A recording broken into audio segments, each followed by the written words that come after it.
Well, hello, those of you gathered here. My name is Jim Baird. I'm from Ephrata originally, but have spent time in lots of places around the world. I've been what most people call a farmer most of my life. And I kind of looked into what a farmer is or what agriculture is, and you're basically a steward of the land. And yeah, my stuff is a little bit off of kind of some of the spiritual stuff we've been working with, but not completely. I loved the last comment you were saying, because I used to say I raise crops, I raise my children, and I like to raise consciousness. And I like to raise consciousness in the connection that we have with the land. Would it be okay to sit down and still be videoed? And yeah, this will be my 50th harvest. So I got my first harvest in 1975, and a wheat crop. I collected some of the wheat stalks, or my mother did. I still have it in a vase in the house. So yeah, and I've farmed animals, I've farmed apples, I have orchards, I have farms, I have an education farm. Those of you that know Soap Lake or have been a little bit, we have a kitchen over there, the Cloudview kitchen in Soap Lake, and the Cloudview education farm is outside of there. I've had several what I call Cloudview farms, and again, it's trying to raise consciousness and soil or educate young people with farming practices.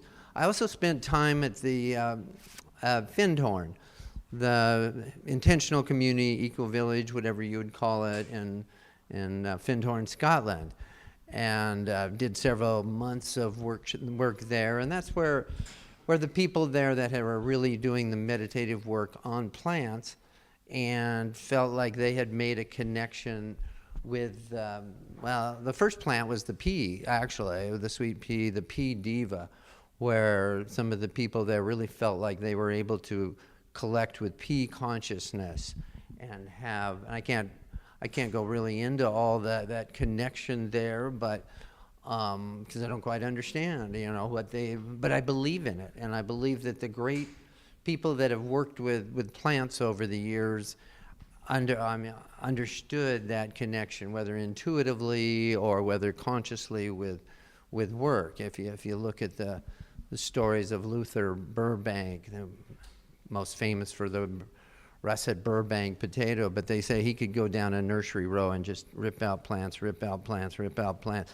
That plant's the one, set that aside, go down. I've heard stories of other people that just had this connection with the plants. And I think we all know now about like forest bathing and how we are connecting, or we're understanding our deeper connection with plants and how plants are connecting with each other, the mycorrhizae, the plant roots that are all interconnected. I was just out at a park outside of town here, Paul Rogers, and I saw quaking aspen groves out there, and the Ponda Grove, I think that's what it's called in Utah, is the single largest living organism in the world, apparently. This is, and it's these roots that are under there. But now we're understanding so much more about how nutrients and whatnot are shared between plant roots, and that's been a lot of my focus. I mentioned some of that more ethereal connection, but I've dove into permaculture. I've dove into biodynamics farming, which was Rudolf Steiner, he was either Austrian or German philosopher, started Waldorf schools as well, but the biodynamic farming principles were, well, I guess I was going into all sorts of conventional farming, organic farming, but back to biodynamics, which I think it was a connection there where we were attempting, biodynamic farming attempts to pull ethereal minerals, nutrients out of the ethers, basically, and add that to our soils, to our food, ultimately. And there's all kinds of sort of esoteric practices that are done, from burying burying horns, calves' horns in the ground. I can't remember what, always stuffed in horse manure and that sort of thing. Left it there for 3 months and then pulled it out on a full moon night, mixed it with compost mixes, stirring it 10 times this way, 10 times back that way, putting it in our sprayers. And people are doing it on a larger scale now, but that's a biodynamic. Used to be a certification around that. I'm not sure if it's completely taken off, but the one thing I did want to say about this talks, please feel free, because I didn't prepare it. I can talk about agriculture, I can talk about large scale, I can talk about gardens, I can talk about plants, because it's been my life, a lot of my life. And so feel free to, if you have questions, you can break my, I'm not, yeah. What's your reaction to the concept of regenerative farming? Aha, I almost threw that in. There's been organic, there's regenerative, and I also can tell a little story about where I think the evolution of food awareness, at least in our country, in America here, has evolved from. And the newest is regenerative. And I mean, I was part of that, I still am part of that regenerative. A lot of us, because I farm several thousand acres along with, I mean, I'm on many different scales. My son runs all those farms now, and we're mostly organic. I guess from a marketing standpoint, we were worried about one more word. We heard sustainable, then organics come along. I can go way back to Rodale's and where organic came from. But the newest on regenerative, I mean, I love all those principles. That's great. I worry a little bit about too much one more greenwash or something on it, and I could go into deeper on the certification of it. But yeah, it's a step above organic. It's treating the soil even better, and people better, and cover crops, getting animals on the farm with appropriate grazing practices. So I'm all about regenerative. I'm just careful of the word a little bit. I mean, like, we should be generating the soil. I mean, we should be regenerating stuff. Out here, we still have fairly good soil. Yeah, I mean, we haven't farmed as many years as they have in Europe or they have on the East Coast. There hasn't been the degradation of the land. Yeah, we know all the glyphosate that's used in conventional farming and stuff, but soil's so resilient. But, okay, I got off topic on that, but yeah, any other quick thoughts before? Did that help a little bit on, regenerative is more, organic is kind of limited. It's just we still spray herbicides, we still spray pesticides and whatnot in organic. They just can't be synthetically derived. They have to have natural, and there's quite a board that discusses whether these new additives are going to be organically or naturally derived, or are they synthetically derived? And if they're synthetically derived, and there's gray lines in there, surprisingly, that's not allowed for. But other than that, organic people can still plow. They can still use practices that we all feel now in the more progressive farming world aren't really regenerative. They aren't really good for the soil. Yeah.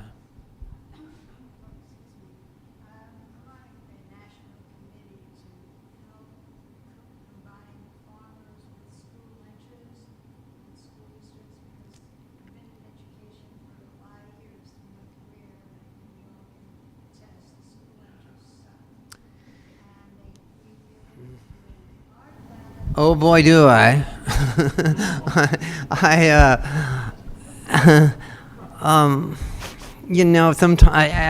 Yes, for probably 10 years, 12 years ago or so. I mean, Cloudview was here. We sold here, and we sold to schools, the Wenatchee school districts. I think we were in 6 or 7 of their schools there. And I do not want to throw cold water on a needed idea, but I'm going to have to throw a little lukewarm water on that. It is needed. I believe in it, and just healthier. It's so, I mean, those poor food managers at the schools, they're just so, they have to line up those nutrient things, and then to a farmer to get things not 300, but 9 months out of the year. It was just really a difficult challenge, and our farms embraced it a lot. I mean, and I was on the statewide committee for this, and we got state funding and stuff for school. There's still an active group out there, farm to school programs, statewide. Yeah, but we really have, I mean, there's a national meeting now coming up. I mean, I think things are changing. People are more interested in improving their own eating habits, so they're also saying the children are sick more.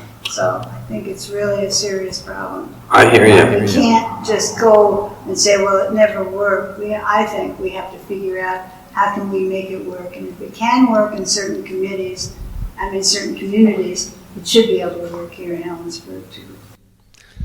Good for... I mean, that's where we evolved. I started with more of an incubator farm for bringing in 20 or 30. I'd spent this time at this intentional community in Scotland where we'd meditated on plants and we'd worked at, their eco-village model. I went around Omega, New York, and Esalen, and up there in Vancouver Island too. Not as many ashrams and stuff, but the eco-village, Oroville, India, and some of those big, anyway, places like that. And so I was bringing in 20 or so young people, and we were gardening and farming together, trying to use consensus making. I was a little bit of the hopefully benevolent dictator allowing the farms to be used. And that was a lot of my mission there, to help young people that wanted to know more about farming, organic gardening or farming and whatnot. And that's where we were trying to sell into the schools and stuff. I've morphed now, went through that phase, at least for my life and stuff. And now we're running education farm where we're bringing children from the schools and putting on tours and or summer camps, or bringing children to the school, at least for our communities, Moses Lakes or Soap Lake, Ephrata, Moses Lake, Quincy, in the little bioregion that I live in. So because I think it's really important. I think where I got stuck so much was trying to line up the farms and the schools. I would like the schools just to get better quality produce. And I know if you might have to use Cisco, or you might have to, whatever those food deliveries are, at least they're getting a little better food. So that's my on that subject. I actually think large-scale farming is actually getting a little bit better these days. I mean, 30, 40 years ago, other than the discrepancy in size, okay, if we throw away that one, yes, the bigger, getting bigger, yes, the smaller are failing somewhat. I mean, there's also a smaller group, the farmers market group, the CSA group has grown amazingly in the last 20 years. I tell a story how I had friends in Seattle when I was starting in my 20s and 30s, and maybe they worked for Microsoft, or they were starting a coffee company or something. I'd go to a cocktail party and say, I'd meet people, and they'd say, "What do you do?" And I go, "Well, I have apples, orchards, and farms in Central Washington." And they'd say, "Oh, I think I'll go talk to somebody else." I come back 20 or 30 years later, I go to that, let's just say that same event. And, how do you grow it? Are you conventional, organic, where do you sell? I mean, the food awareness, for those of you of my age range anyway, we thought about a lot of things. We thought about yoga. We thought about the Vietnam War. We thought about different things. But it's been in the last 20 years, I would say, maybe 25, that really raising food awareness has come into our culture. And I think it came in somewhat through our own health. Some of it was through maybe the environmental movement. Some of it was, some of it was through energy. I'm going to say, we started tracking food miles. We started realizing food's coming from all over the world, and there's energy shortages. So wherever it hit all of us in the collective, the food awareness raised a lot. Because I tried organic 50 years ago because I had read the Rodale's organic gardening. I mean, it was before the word was even out there. I mean, and we've only had a certification 20 years ago. And, before there were a few co-ops that had some sort of bad fruit, but people were starting. But that was the start of it and coming together. And now it's a real, obviously it's a real thing. Organics, you know, my joke is I say there's two things hippies have given us, and one's organic farming, the other's tie-dye t-shirts, you know. So, and there's a lot more, but yeah, I was going to say, I started to say though that there's a lot of positives going on in the ag world, I believe, and some of it's technology. You know, for the last 15 years, our tractors are almost all on GPS. You know, we don't waste any extra seed or fertilizers or something. We're using drones now, you know, for pheromones, and integrated pest management's been facilitated by that. I mean, we've always had IPM, or some people embrace it, or soil sensors programs. I can see my soil capacity, you know, in my pocket here on my different fields by looking on the.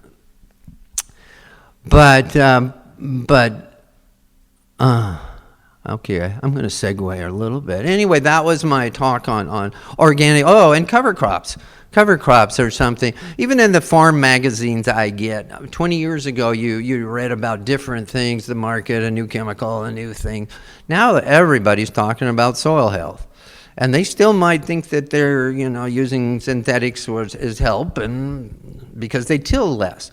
There's a big debate between the no-tillers and the organic world. The organic worlds use more tillage for the most part, and the no-tillers, they are able to leave the land without tilling it so much, and so that's less disturbance. Every time you plow or disrupt the land, you're sending up carbon. You're sending up carbon dioxide up into that land.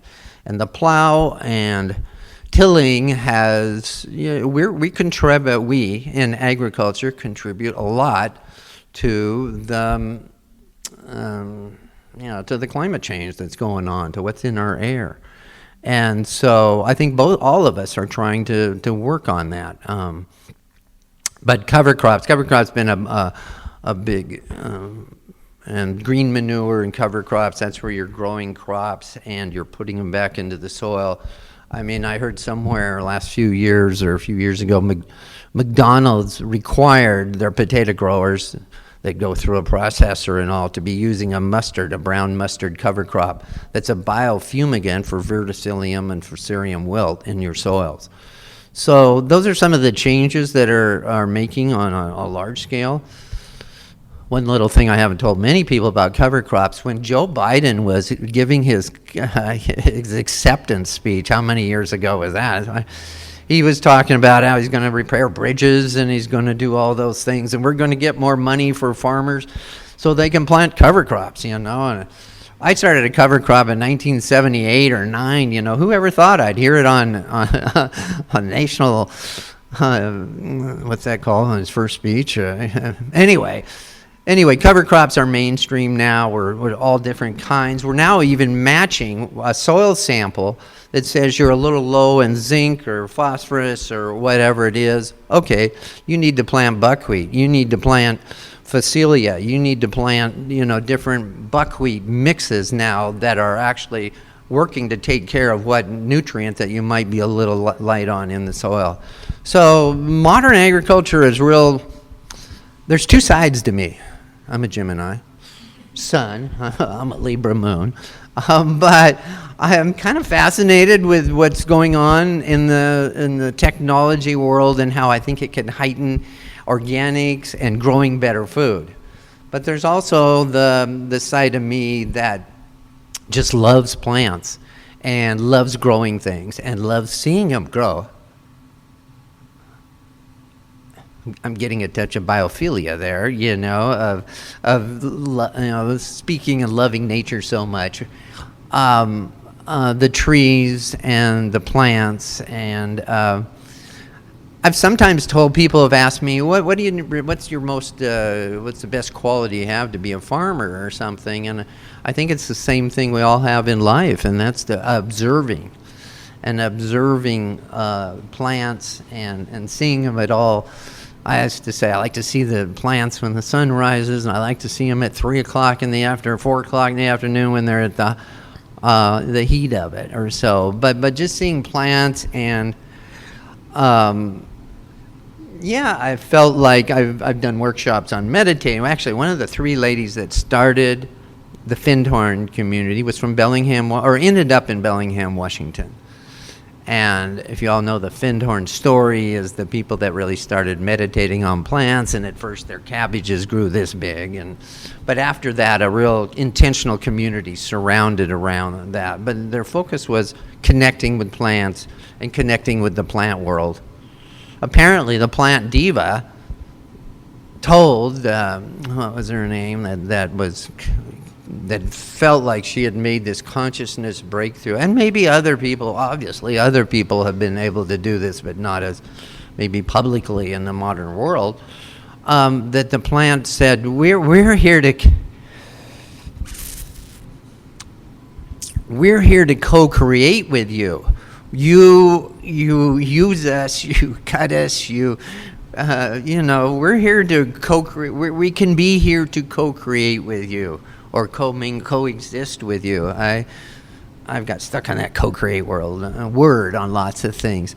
But anyway, that was one of the first transmissions there. So I'm off now talking about plants and observing them and what they give back to us. And I think in our education farm, we see how children, when they come, we were involved too with some studies with the University of Washington and different farms around, and how children did in their studies or in their behavior when they come and do those on a farm setting versus a classroom setting. And so, I mean, we all know that. We also know we need better food in the schools. We need people, so many of us do better in nature than we do. I didn't do that well in school, even though I'm a real smart guy, and yet outdoors, and so that kind of connection is really important, and it's important to bring into our world. Okay, that's I don't know how I'm doing on time, but I'm enjoying talking, but I'd enjoy hearing anything from any. You have just a couple minutes left if anybody has a question, or if you want to have a final thought. I got a final thought, but I'll also take a question. But my final thought is as farmers, it's only down to 1% of us now that really grow the food.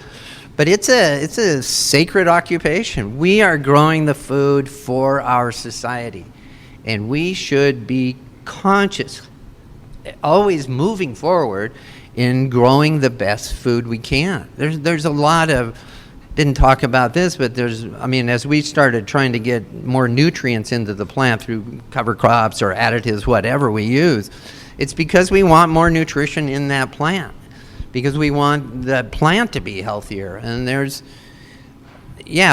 so anyway, it's a sacred act, and we are stewards, and a steward is I don't own this land. I mean, yes, it says that it's on the title company, it says that, but 200 years ago or so, we didn't have land ownership right now. We as farmers are stewards of the lands that we are responsible for, and that's a sacred act. And so that was my final thought. Okay, spoken by fairly trying to be a conscious farmer. I do like my big John Deeres too, but I love my plants. Okay.